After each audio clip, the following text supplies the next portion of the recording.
I have a new storybook here I think you'll enjoy. I think it's going to be a good one, and I'm going to read it to you.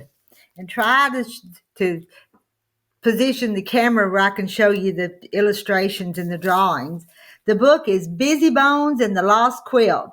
It's written by Jacqueling Briggs Matin and is illustrated by Stella Ormani, Ormai. And I don't do good with pronouncing last names sometimes if I don't understand them.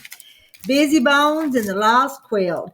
Bizzy Bones' quilt is special. It goes everywhere with him and gives him good dreams every night until it disappears. Uncle Ezra does his best to console Bizzy, but the heartbroken little mouse knows that nothing can take the place of his lost quilt. So let's read this story about Bizzy Bones and see if he finds his quilt. All right, let me get this position where maybe you can see the drawings. Get everything kind of ready where you can see it. Maybe that'll do. Here we go. Bizzy Bones and the Lost Quilt. For my mother who makes beautiful quilts and my father who tends the meadows, both in the state of Maine. And for my mother and Christina. Jacqueling Briggs Matin, Bizzy Bones and the Lost Quilt. This is copyright 1988. This book's been around a few days. Little Bizzy Bones and his quilt and Uncle Ezra. One fall morning, Bizzy Bones and Uncle Ezra went to the far edge of the meadow to bring back seeds and nuts for winter. Bizzy took his quilt and rode in Uncle Ezra's wheelbarrow. There's Bizzy and his quilt. Uncle Ezra always said Bizzy would be glad to sleep on a rock pile or ride a wheelbarrow to Aroostook County if he had his quilt. Bizzy's quilt was his good friend. He knew its every square. He and Uncle Ezra had even made up stories about the best ones. Uncle Ezra worked long hours filling buckets and boxes.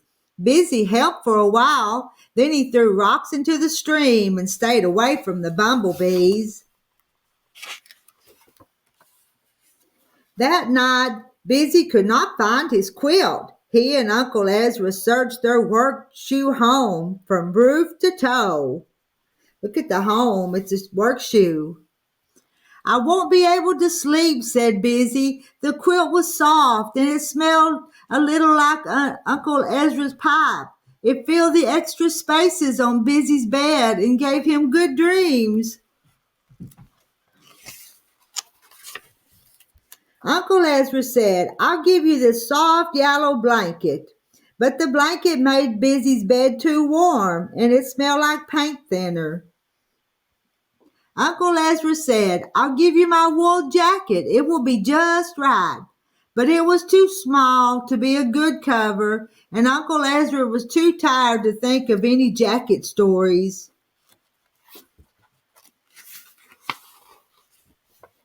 Finally, he said, Bizzy, you better sleep in my bed. We'll look for your quilt tomorrow. And he gave Bizzy an old necktie to hold. That night, Bizzy dreamed it was winter, and he was sitting in a treetop, wrapped in a cabbage leaf.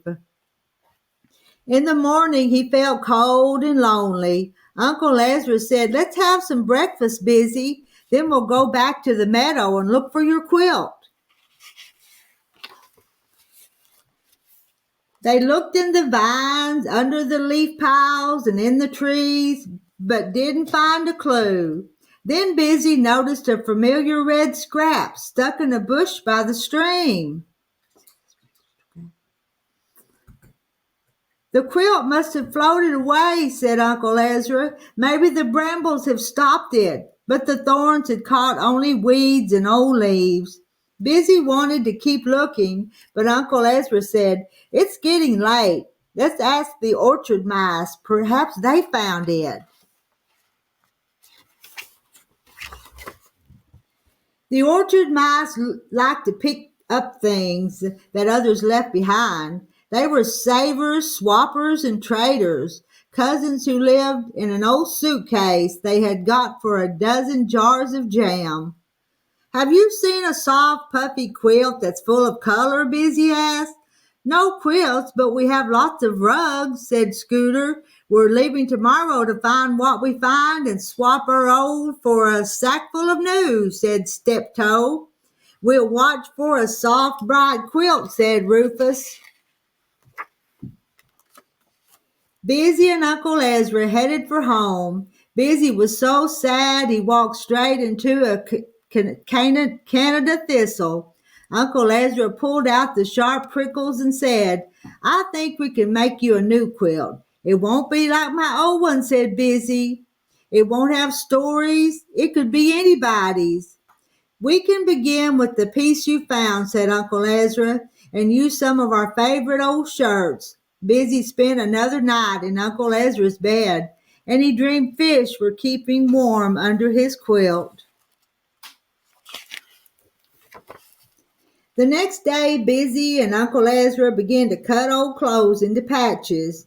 Uncle Ezra said, These pieces will make a nice warm quilt just right for you. Bizzy thought Uncle Ezra should have known only one quilt was just right, and it was lost. At lunch, Uncle Ezra said, This is just like a puzzle, Bizzy, but it doesn't fit together. All afternoon he trimmed and stitched and stretched and tugged. At last he said, We may have to nail these pieces together and fill in the spaces with birch bark, but let's quit for now. Look at all the mess.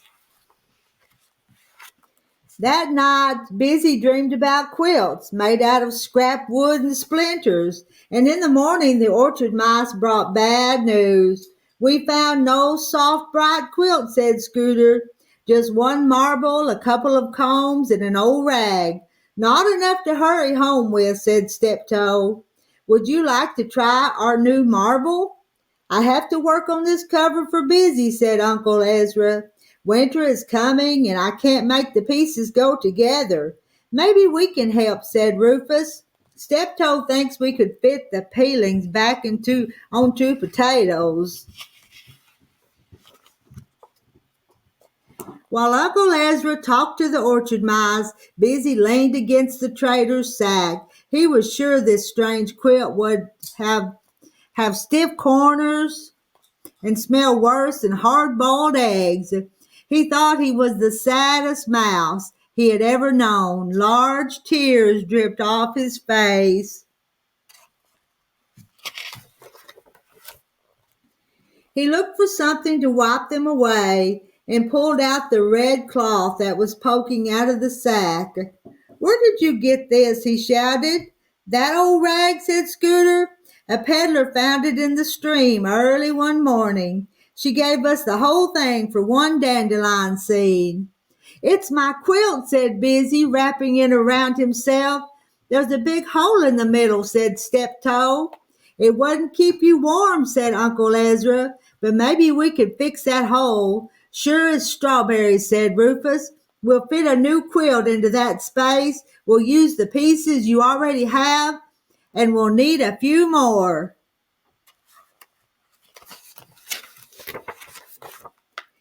Bizzy was so happy he jumped up and down. Then he picked out the shirts. Uncle Ezra cut them into small pieces. Steptoe and Scooter stitched them together to make bigger pieces.